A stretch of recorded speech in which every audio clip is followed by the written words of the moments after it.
Детям нужна материнская любовь, особенно грудным.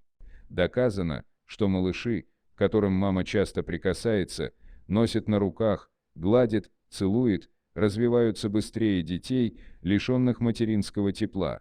Это проявляется и на физическом, и на психическом уровне.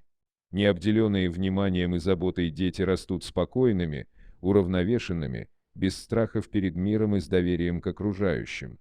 У них вырабатывается подсознательная уверенность в завтрашнем дне, несмотря на то, что они еще не могут выразить ее словами. В одном из детдомов произошла поразительная история, которая показала, насколько дети зависимы от отношения к ним взрослых. Те, кто занимается благотворительностью, обычно приносят то, чем они могут помочь, и тихо оставляют. Иногда эти люди общаются и играют с детьми, но недолго.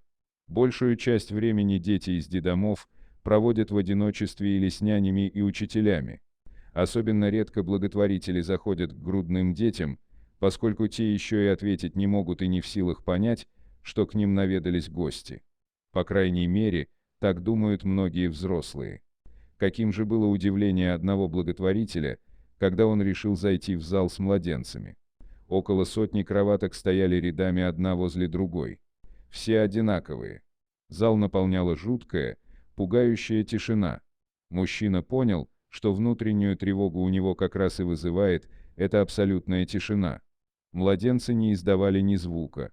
Некоторые спали, другие просто смотрели перед собой.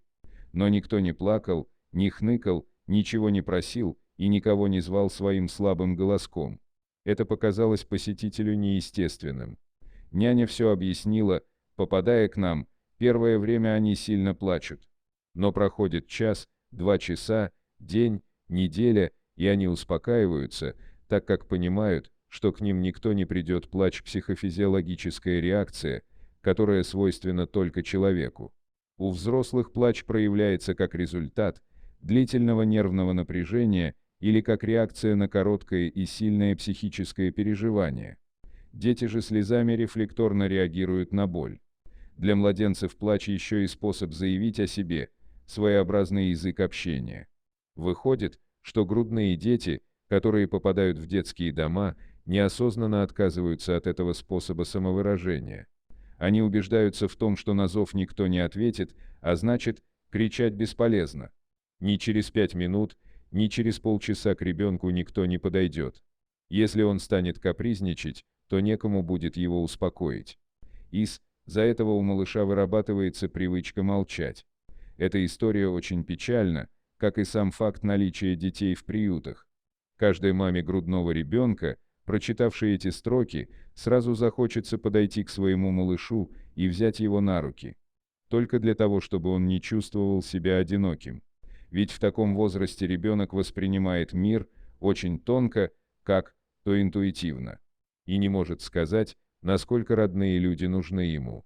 Они ему однозначно необходимы для физического здоровья и будущей успешной социализации. Как правильно реагировать на слезы ребенка, которому меньше года, и всегда ли нужно это делать?